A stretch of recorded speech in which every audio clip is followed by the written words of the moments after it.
we're going to leave you with this one final segment. And I was just in there watching it. Okay, now we're going to talk about a certain particular person real quick. And I'm going to go ahead and drink this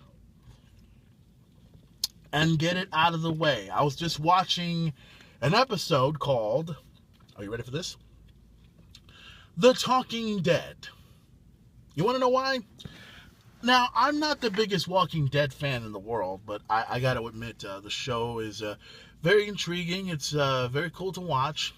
I like to see it a little bit more, but have you noticed that The Walking Dead will be coming out at the same time as Total Divas? How crazy was that? Now, who appeared on the episode of The Talking Dead? None other than CM Punk. We're going to talk about CM Punk. And I'm going to get this out of the way because there's a lot I want to say about CM Punk. Now, before I talk about all this, I'm going to take you back to the Royal Rumble. I'm going to take you back to 2014 of the Royal Rumble. The last time you saw CM Punk in the middle of that ring, he got chokeslammed at the hands of Kane. And Kane pretty much was chokeslammed CM Punk right through the fucking table, and that was the last time anyone saw CM Punk or heard from him. And then the following day, I guess whatever case may be, some people say he quit. Some people say he walked out. Some people did this. Some people did that. Others say that he didn't exactly agree with the things that were going on in the WWE. Now, I want to mention a few things. Number one, Punk did send out a tweet, and I guess he said thank you to everybody for his support in every way possible. That was the last tweet he did. I don't think he's posted any more tweets ever since then. Okay? Now, let me also bring up this other subject. We're going to flash forward into this whole situation. But before I talk about, because I want to talk about Chicago. I want to bring that up in a moment. Before I bring that up, there's this thing I want to talk about with CM Punk about the disputes and all the stuff I've been hearing. Vince McMahon trying to convince him to come back. And then, everyone's saying he's not coming back. Everyone's saying he will come back in every other way possible. Which leads me to Chicago. And a lot of the fans were hoping that CM Punk would show up over in Chicago, Illinois. And I tell you something. I'm gonna give you a little reaction. I'm gonna give you my insight about what I think. Okay, now watch this. Here I am at home. I'm relaxing. I'm getting ready to watch WWE Raw. Everyone is wondering the same question. Would CM Punk show up at Chicago on Raw? Here's what I did. Oh, better yet, let me give you what you guys think. Here you are. You're watching Raw. You're all this. You're all that. The music hits. Oh my God, CM Punk is coming. Holy fucking shit. Hey, you're on Twitter. You're on Facebook. And say, oh my God, here comes CM Punk. We're all blah, blah, blah, blah, everything else like that. Everyone is excited to see CM Punk. And then you don't see him. You hear the music. Everyone's going nuts. And then, holy shit, it's Paul Heyman. He comes out. Are fans upset? Are fans pissed off? Yeah, you see, this is how the reaction of all of you are. Here's my reaction. Here's how it goes. I'm at home. I'm watching it. I'm ready. CM Punk's music hits right away. And I say, hold on, guys. Hold on. Yes, you hear the music. You hear it and everything possible. You hear the cult of personality. Now, here's the thing. Don't jump for joy just yet. Remember, he's got to come out, all right? Remember, Roman, Sasuke, he's got to come out, okay? I'm not going to believe in this fucking bullshit until he appears before the audience. So, I'm just relaxing. I'm waiting. And then here comes Paul Heyman. I'm like, orale. What a big surprise. So, Paul Heyman comes out, and, it's kind of appropriate that Paul Heyman did come out in every way possible and delivered his own personal pipe bomb. But I think there were some people that were a little bit furious about the things that Paul Heyman was saying in every way possible, which, Paul Heyman was being truthful about everything that he was saying, and despite the fact that he is such a huge liar, at least in some way he was telling the truth about CM Punk in any way possible. Not the whole situation about the fact that the fans were the ones that made him leave.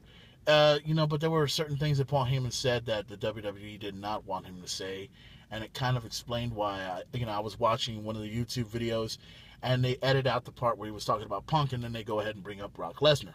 So, throughout the entire night, Chicago is completely chanting CM Punk's name throughout the entire night. Some people are saying, you know what, it's just wrong. Even during the Shield and the Wyatt family match, it was, to everybody, it's ridiculous. I mean, yeah, I know they're going for the Shield, they're going for the White Ball. They keep chanting for CM Punk, It's just wrong, man. Let me tell you something. You're in Chicago, okay? You're in Chicago. Do you really expect the fans to change their fucking minds? I got news for you. If they're chanting CM Punk throughout the entire night, let me tell you what that is. It's passion, it's heart, and I love the living shit out of it because it tells the WWE that we don't give a fuck about what the hell you think. The show may be badass, but we want CM Punk. That's how it goes. And like I said, and like I was telling everybody else, I am not going to believe it until I see it. Sure enough, throughout the entire night, CM Punk did not show up. He wasn't there at all. CM Punk, should it be a big shocker? No. Should it be a big surprise to anybody? No! CM Punk did not show up. If he would have put a tweet out, I swear the whole fucking thing would have blown up. But it didn't happen. So now, after that, it seems that any chance of CM Punk coming to WrestleMania is going to be completely dropped. But remember this, guys, and I still want to bring this up because I can. Punk's contract is still up for grabs, and the WWE has not released Punk yet under any circumstances. So I think there's still a good chance that CM Punk may show up. Now, I remember this one little video that I saw on YouTube, and I agree with this. Daniel Bryan, this is going to be Daniel Bryan's year. This should be his year, and I agree with that. Because in the eyes of CM Punk and in the eyes of others, this WrestleMania should be Daniel Bryan's year, as far as I'm concerned. Why should CM Punk even be involved in WrestleMania anyway when you have a star that's even bigger than yourself? In other words, Daniel Bryan is the hottest thing going in WWE. And to me, number 2 will always be CM Punk, and John Cena, of course, is number 3. That's just the way the format is for me. Others may have different opinions about it. But nonetheless, with CM Punk out of the way, it gives Daniel Bryan the opportunity to shine. Daniel Bryan to go ahead and become the WWE World Heavyweight Champion at WrestleMania, which could possibly happen. Now, to me, here's my opinion. CM Punk, in my opinion, I think will show up at WrestleMania. But I think he's going to pull an Ultimate Warrior. That's my opinion.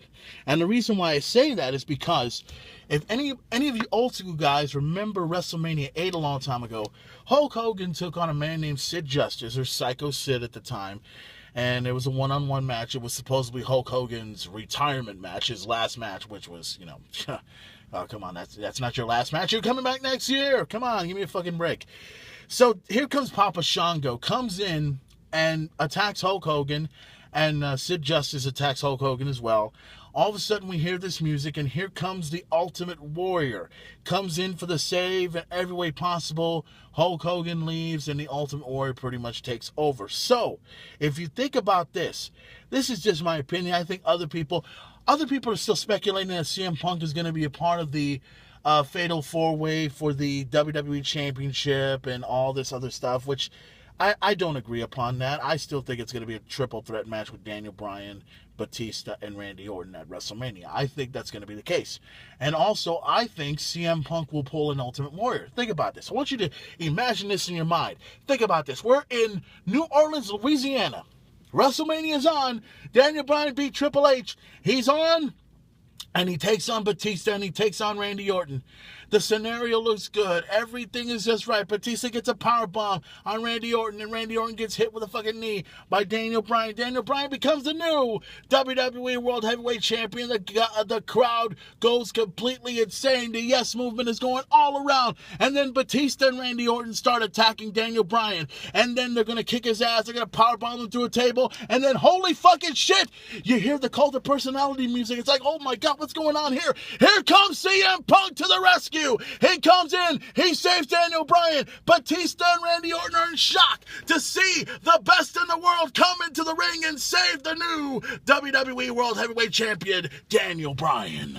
So my prediction at WrestleMania will be this. Daniel Bryan will be the new WWE World Heavyweight Champion. CM Punk will return and come back and save the day and return for all of you, the wrestling fans. That's just my prediction. That's just my thought. That's all you have to know about. But remember, guys, this is only in my head. I don't expect everybody to agree with what I say, but it's just what I'm thinking. Well, that deserved a shot right there. So, with that being said, that's going to do it. And my God, look at this. Holy shit, it's almost been an hour. God damn, that's the longest main event talk I've ever done on this Blackout edition. So, ladies and gentlemen, thank you for listening to the main event talk right here on YouTube. Don't forget to check out WWE Raw this coming Monday night. It's going to be a tremendous show. Can't wait for that. Also, Friday Night SmackDown coming. Also, don't forget about NXT.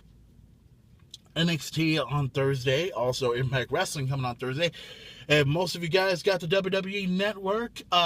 Maybe you guys are looking into the WrestleMania Rewind and all the other good shows that are coming up and everything else like that. And once again, big shout out to Tommy Fuhrer. And if you guys have an opportunity, check out his Who's Slamming Who. I hope he has a lot of, wants to say, hopefully he gets an opportunity to hear what I have to say in every way possible. So, Tommy Fuhrer, big shout out to you. I can't wait to hear some more of the Who's Slamming Who. And also, don't forget WrestleMania, April 6th, is going to take place live and exclusively on pay-per-view and also take place on the WWE Network. I cannot wait. And also, you can find the main event on Facebook. You can find the main event on Twitter. You can find me on Instagram. You can tout the main event, despite the fact that nobody uses tout anymore. I'm still going to use it because I can. So, ladies and gentlemen, and also, you can check out all of my latest videos on YouTube, every single main event talk ever put together. So, it should be very, very interesting. So, guys, thank you for watching. Well, actually, thank you for listening. And the road to WrestleMania continues on in San Antonio, Texas. It's Monday night. What's going to happen next? I don't know, but all I know is I am excited to see what happens this Monday night on Raw. What am I missing? I'm missing. Oh, I forgot the greatest line in the history of YouTube. Why? Because I can, and I want to. Any questions? Enough said. Thank you for listening, guys. See you on Monday Night Raw. Orale.